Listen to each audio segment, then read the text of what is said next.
I do this because something started inside of me at Emerson, and it carried me through all of the years that I've been out of the school, and I've been able to be successful. And I really attribute all of it to the years that I spent at Emerson, but also the years that I spent not as a student, but 10 years as the chairman of the board of the school. So that when I got an opportunity to go back and do something for the school, I jumped at it. So that's how close I feel to the school, and that's how close I feel to the faculty, because it's terrific. Now you can start and ask questions, and if I can answer them, I will answer them as truthfully as I can and as quickly as I can for you. Do you have any bigger plans for the festival in future years, or do you just want to keep it how it is for years to come? It depends on the ability to make it sustainable. Here, there are people that can't, afford to take their children to a baseball game, nor to a theater. And if you go and you look around and see what's going on up there, you will see kids this big and this big and this big. In this fashion being taught. We're teaching them about the city. They're teaching them about how to play an instrument. They're teaching them. MFA comes and teaches them finger painting. See, that's when it starts. The ability to work with performing arts starts when the kids are this age. But if they don't do it this age, it takes them years to get into it. So the best part of it is getting them interested, and like yourselves. If you're looking at Emerson, you're looking for a type of an education.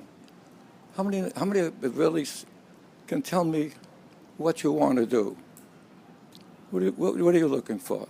I want to be a music journalist. You want to be? A music journalist. Good, it's wonderful. You got two things going for you: good looks, music, and one more, three things, and what it takes. And you'll have some of the best teachers in the world there, and the opportunity to see and even work on stage. I mean, and look at the facilities that the school has: television studios, radio studios, theaters. Cutler Majestic, and that's beautiful theater. But they have all of these working theaters, and you'll have the time and the ability to work with other people who are studying dance, studying theater, and things like that. You'll be at home with it, you're comfortable in it, but you got to feel it right here. You got to have it here. You got to have it in the beginning of your DNA, that this is what I want to do. I believe me, you're at a school that can help you do it. Go ahead. So you talk a lot about your deep passion for the arts. Can you remember the first time where you said to yourself, this is what I want to be a part of? What was that moment for you? Well, I'll go back. When I was in grade school, I was fortunate enough to be able to take a music class as playing drums, and became the drum major of the school. So that really started it. But it led me to have a music background. It led me to have a theater background, and it led me to go into business with the background, that type of a background. I'm going to tell you where it starts, guys. It starts right here. It's in your DNA. If you want to sing, if you want to dance, if you want to work with newspapers or television or anything, the opportunity starts here. It starts right in your own self. And you got, it's not easy. You're going to have to put your time and effort into it. But I remember when all of the girls would go to school and they were dating the guys from MIT. The guys at MIT go, "You're in a pussy school, we study for 40 hours a week." And our girls said, "Well, we study for 40 hours a week, and then we rehearse for 40 hours a week. So who's got the pussy school?" So that's I think that answer. You're going to have to give as much as you get. That's the answer to it. Anybody? When organizing outside the box at first, is there anything, like looking in retrospect, that you would have done differently? Say it again, Sonny. Is there anything you would have done differently now in retrospect, looking back on when you were starting outside the box? Well, we started this a couple of years ago, and we stopped for a year in the middle to go over what we did and make sure that we could do it better this time around. It does not come easy, but there will be, in the course of 5 days here, 6 days here, or 5 days and 6 nights it was, there'll be almost over 100 different performances, and also music and dance from 12 different countries. So the opportunity that we have here to have everybody see not only their own country, but what happens in other countries, how the music and dance is this is not just fun. This is education, because what you're going to see, beside the artists, and is what happens all over the world in what you want to do, and the things you want to do. And by the way, there's plenty of press floating around here, and you can see and ask questions to these people also. I'm going to give a chance, okay? Who do you think, or who do you want outside the box to benefit the most? Is there a certain group? Kids. If you ask me the number one thing, and you got it before you leave here this morning, you've got to walk up to the children's section, and you'll see, if the rain holds off, you'll see 2,000 or 3,000 kids being taught all the different parts of performance. Taught the history there. They're teaching them how to finger paint. They're teaching them how to walk, how to talk. It's just wonderful. But it starts right back there. And so if I had anything to do, I would say that the children are the most important things to me, because that's where it starts, and it's probably where you started. Those of you who want to be in theater, those of you who want to be in radio, it starts with there. You're coming to Emerson with a background, with a thought in your mind as to what you want to do, and then you develop it.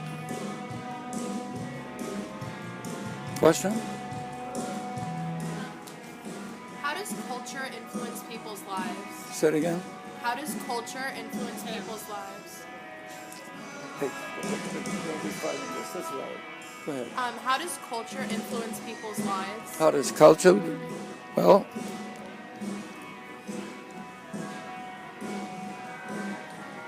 it leads you to do the things that make people happy. It leads you to do things that make you happy.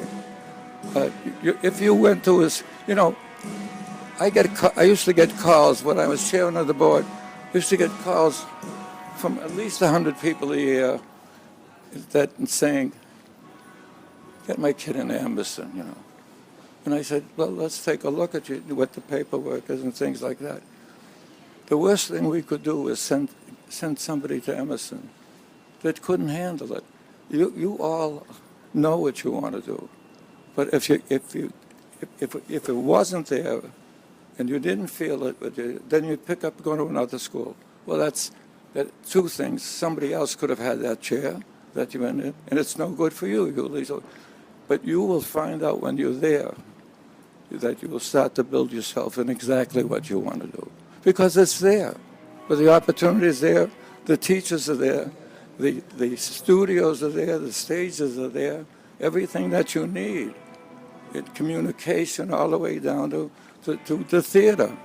There are things there. The ability to work in that environment is there. And that's what culture's a big word. But you take it down, the culture is what makes me happy is really it. That's what you've got, everything at the school that you need. Go ahead, hon. You speak very highly of all your experiences, both at Emerson and afterwards. Can you think of any highlights where you, throughout your career, with Outside the Box or at Emerson,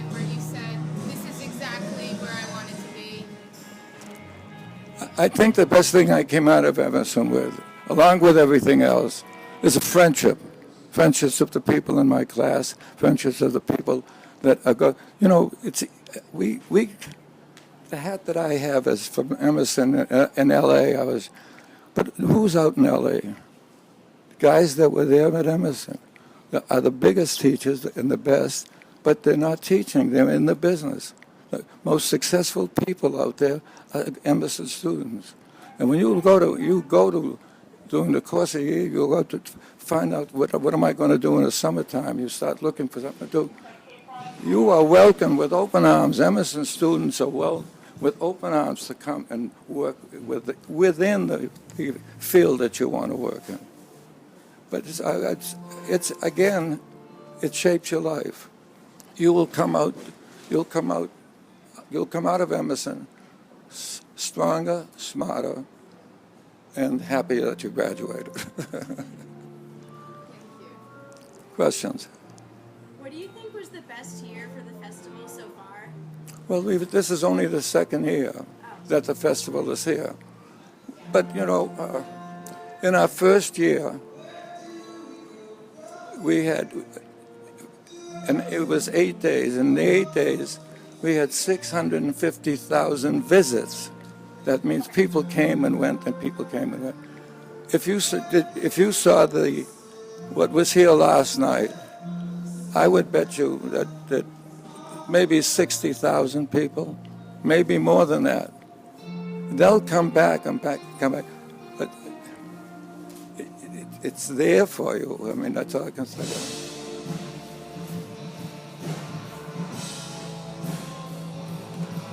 If you could name one person who influenced the actions and the decisions. Say it again. You guys come up closer to Ted. Ted, why don't you have a seat? Okay. Why don't you guys come up closer to Ted so you guys can... Go ahead. So my question is, if you could name one person in your life that influenced you to take the actions that you took and make the decisions that you make, who would it be and why?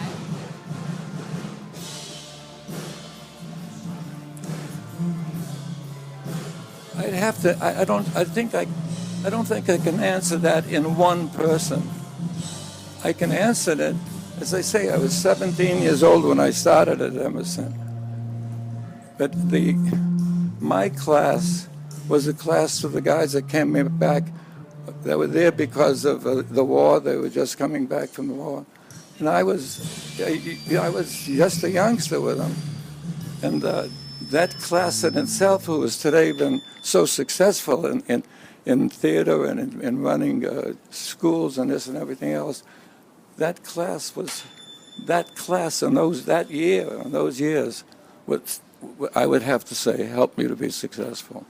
I don't think I could pick out one person, but I could pick out the time that again, Emerson shaped a little kid from Dorchester into somebody who thought about what he wanted to do, how to do it, and not to be afraid to stand up in front of 25,000 people. But one thing you do, don't stand up and do that if you don't know what you're talking about. You've got to know what you're talking about, and that's where your education is. It just fills you up with the knowledge to be able to stand up in front of these people in your field, in the field that you want. But the thing is, the fear of doing it, there's no fear of doing it if you know what you're talking about. And that's what you're going to learn there.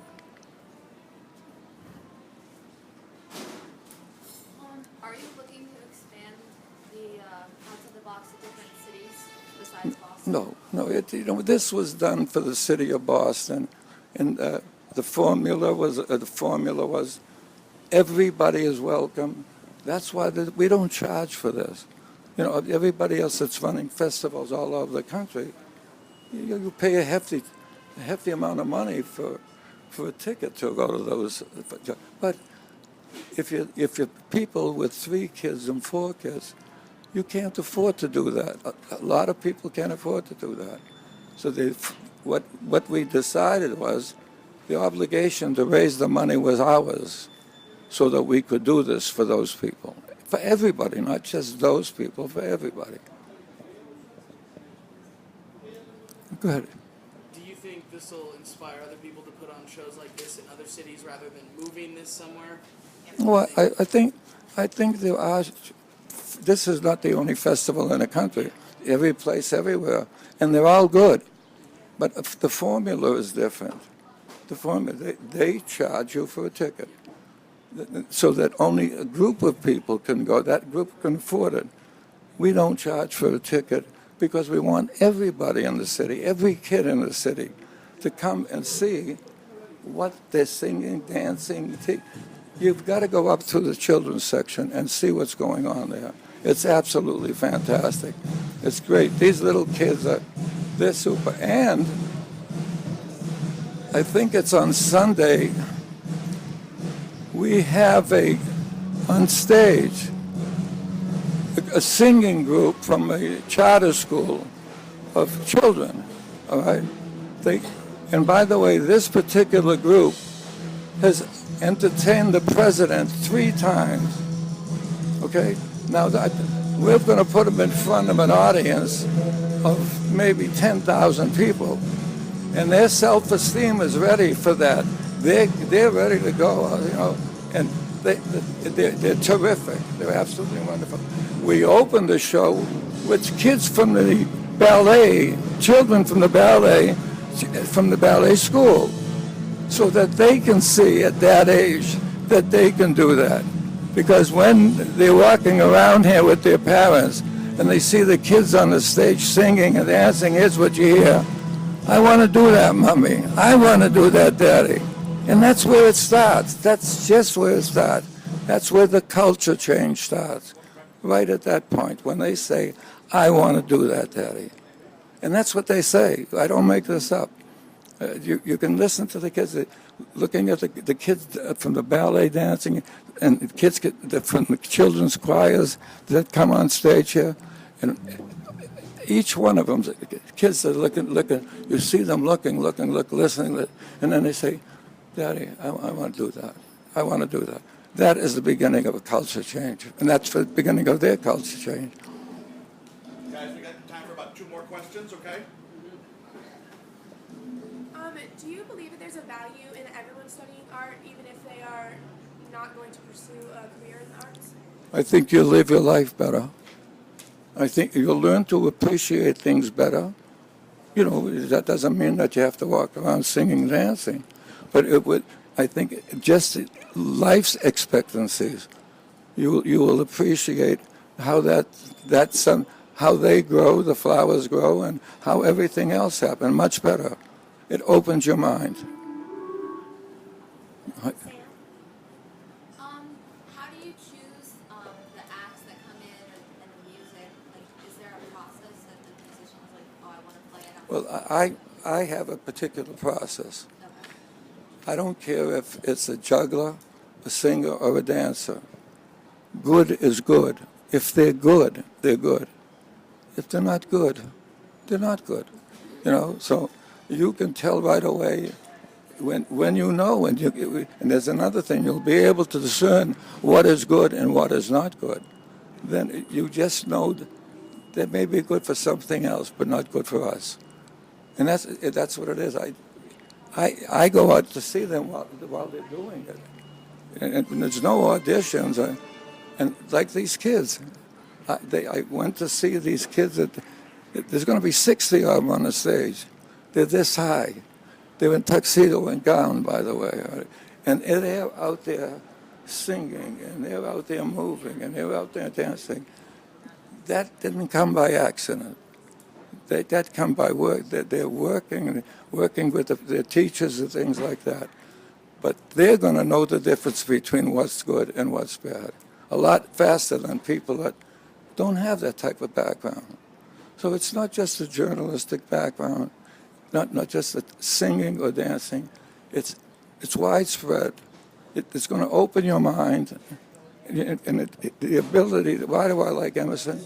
Because it has the ability and the wherewithal, the television, everything that you need to know, you have at the school.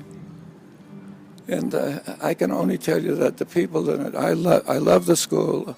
I love the kids that've been there. I am still friendly with the people that went to school with me.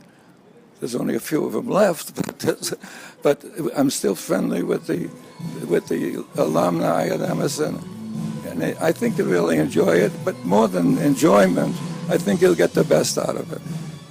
So I wish you good luck. I wish you to have a great life. And believe me, you asked a great question. You asked a great question. The performing arts, whether it's a juggler or anything else, if it's good, it's good, and you'll enjoy it. Thanks, guys. Thank you.